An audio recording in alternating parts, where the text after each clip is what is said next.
Alright, we're going to hop back into the Living Word. We're in Exodus chapter 18. Jethro, Moses' father-in-law. Now Jethro, Reuel, the priest of Midian, Moses' father-in-law, heard of all that God had done for Moses and for Israel his people, and that the Lord had brought Israel out of Egypt. Then Jethro, Moses' father-in-law, took Moses' wife Zipporah after he had sent her away from Egypt, along with her 2 sons, of whom one was named Gershom, stranger, for Moses said, I have been a stranger in a foreign land. The other son was named Eliezer, my God is help, for Moses said, the God of my father was my help. He rescued me from the sword of Pharaoh. Then Jethro, his father-in-law, came with Moses' sons and his wife to join Moses in the wilderness, where he was camped at the mountains of God, that is, Mount Sinai and Horeb. He sent a message to Moses, I, your father-in-law, Jethro, am coming to you with your wife and her 2 sons, who are with her. So Moses went out to meet his father-in-law,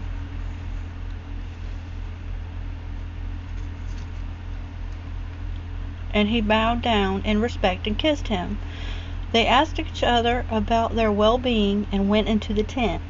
Moses told his father-in-law about all that the Lord had done to Pharaoh and the Egyptians for Israel's sake, and about all the hardship that had happened during the journey, and how the Lord had rescued them. Jethro rejoiced over all the good things that the Lord had done to Israel, and that he had rescued them from the land of the Egyptians.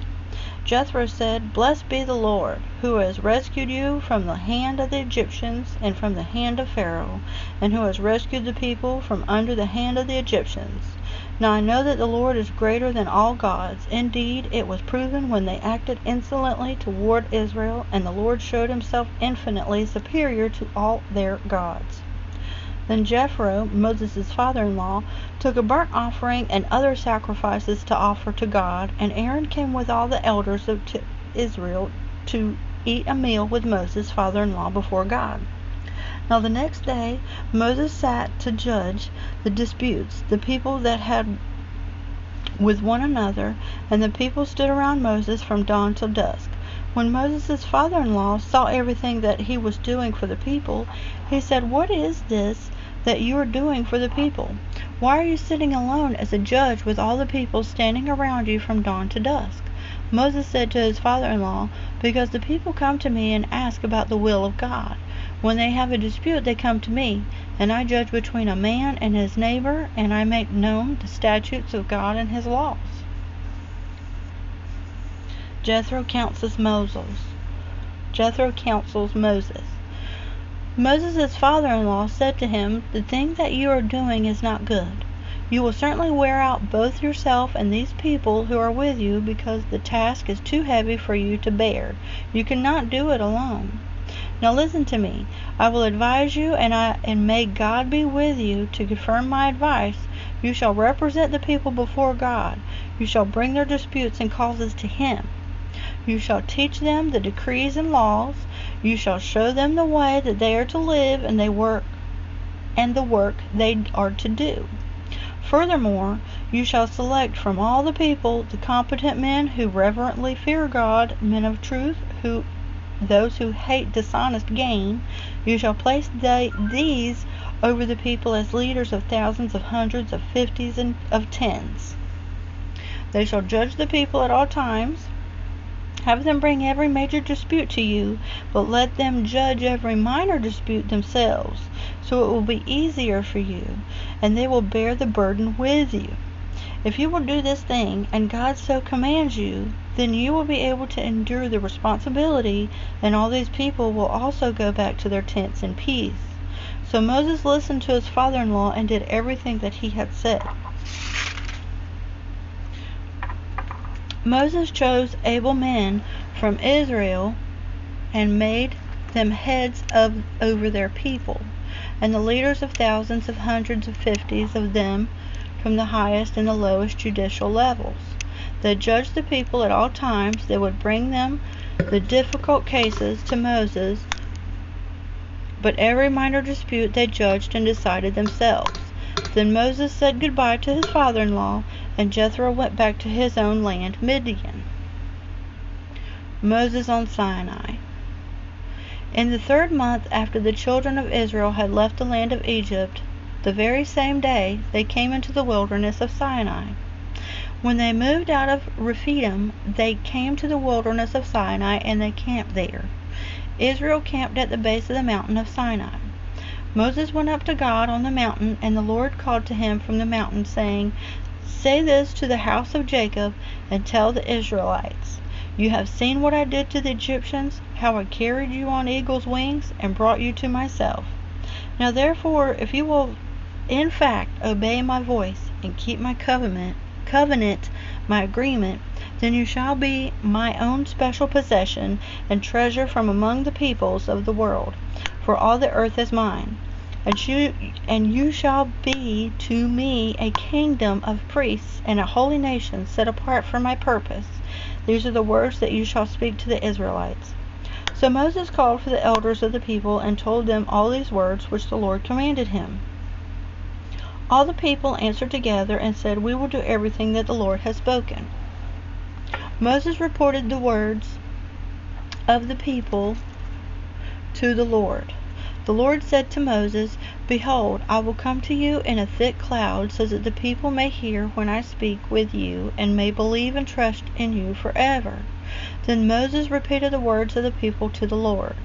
The Lord also said to Moses, "Go to the people and consecrate them today and tomorrow, that is, prepare them for my sacred purpose, and have them wash their clothes. And be ready by the 3rd day, because on the 3rd day the Lord will come down on Mount Sinai in the cloud in the sight of all the people. You shall set barriers for the people all around the mountain, saying, Beware that you do not go up on the mountain or touch its border. Whoever touches the mountain must be put to death. No hand shall touch him, that is, no one shall try to save the guilty party, but the offender must be stoned or shot through the arrows, whether man or animal that touches the mountain, he shall not live. When the ram's horn sounds a long blast, they shall come up to the mountain." So Moses went down from the mountain to the people and sanctified them for God's sacred purpose, and they washed their clothes. He said to the people, "Be prepared for the 3rd day, do not be intimate with a woman." So it happened on the 3rd day, when it was morning, that there were thunder and flashes of lightning, and a thick loud blast was sounded. So let me read it again. So it happened on the 3rd day, when it was morning, that there were thunder and flashes of lightning, and a thick cloud was on a mountain, and a very loud blast was sounded on a ram's horn, so that all the people who were in the camp trembled. Then Moses brought the people out of the camp to meet God, and they stood and presented themselves at the foot of the mountain. The Lord visits Sinai. Mount Sinai was wrapped in smoke because the Lord descended upon it in fire. Its smoke ascended like the smoke of the furnace, and the whole mountain quaked violently. And it happened as the blast of the ram's horn grew louder and louder. Moses spoke, and God answered him with a voice of thunder. The Lord came down on Mount Sinai to the top of the mountain, and the Lord called Moses to the top of the mountain, and he went up. Then the Lord spoke to Moses, "Go down, warn the people, so that they do not break through the barriers around the mountain to the Lord to see me, and many of them perish as a result. Also, have the priests who approach the Lord consecrate, sanctify, set apart themselves for my sacred purpose, or else the Lord will break forth in a judgment against them and destroy them." Moses said to the Lord, "The people cannot come up to Mount Sinai because you warned us, saying, 'Set barriers around the mountain and consecrate it.'" Then the Lord said to him, "Go down and come up again, you and Aaron with you, but do not let the priests and the people break through the barriers to come up to the Lord, or he will break forth in judgment against them and destroy them." So Moses went down to the people and told them again about God's warning. The 10 Commandments. Then God spoke all these words: "I am the Lord your God, who has brought you out of the land of Egypt, out of the house of slavery. You shall have no other gods before me. You shall not make for yourself any idol or any likeness, form, manifestation of what is in heaven or above the earth beneath or in the water under the earth, as an object to worship. You shall not worship them nor serve them, for I, the Lord your God, I am a jealous, impassioned God, demanding what is rightfully and uniquely mine, avenging the iniquity, the sin, the guilt of the fathers of the children, that is, calling the children to account for the sins of their fathers to the third and fourth generations of those who hate me, but showing graciousness and steadfast love and kindness to thousands of generations of those who love me and keep my commandments. You shall not take the name of the Lord of your God in vain, that is, irreverently, in false affirmations, or in ways that impugn the character of God, for the Lord will not hold guiltless nor leave unpunished the one who takes his name in vain, disregarding its reverence and its power. Remember the Sabbath, seventh day, to keep it holy, set apart, dedicated to God. 6 days you shall labor and do all your work, but the seventh day is a Sabbath day, a day of rest, dedicated to the Lord your God. On that day you shall not do any work, you or your son or your daughter or your male servant or your female servant or your livestock or the temporary resident, the foreigner who stays within your city gates. For in 6 days the Lord made the heavens and the earth, the sea and everything that is in them, and he ceased on the seventh day. That is why the Lord blessed the Sabbath day and made it holy, that is, set it apart for his purposes. Honor, respect, obey, care for your father and your mother, so that your days may be prolonged in the land of the Lord your God gives you. You shall not commit murder, unjustified, deliberate homicide. You shall not commit adultery. You shall not steal, secretly, openly, fraudulently, or through carelessness. You shall not testify falsely, that is, lie, withhold, or manipulate the truth against your neighbor, any person. You shall not covet, that is, selfishly desire and attempt to acquire your neighbor's house.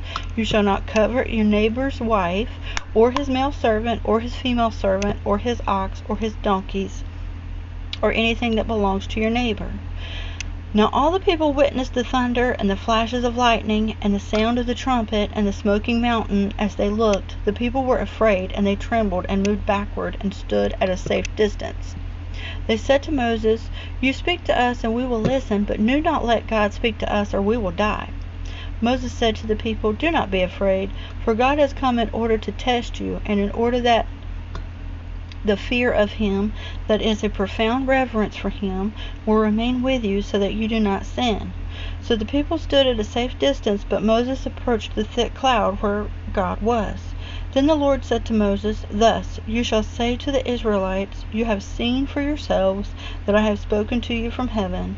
You shall not make other gods to worship besides me, gods of silver or gods of gold. You shall not make these lifeless idols for yourselves. You shall make an altar of earth for me, and sacrifice on it your burnt offerings, your peace offerings, your sheep, and your oxen. In every place where I cause my name to be recorded and remembered through revelation, my divine nature, I will come to you and bless you. If you make an altar of stone for me, you shall not build it of cut stones, for if you use a chisel on it, you will profane it. Nor shall you go up to my altar on steps, so that your nakedness will not be exposed on it." All right. Well, we just got through the commandments. Don't forget your daily devotion. Jesus is the same yesterday, today, and forever. In Jesus' name, I declare a blessing over you. Amen.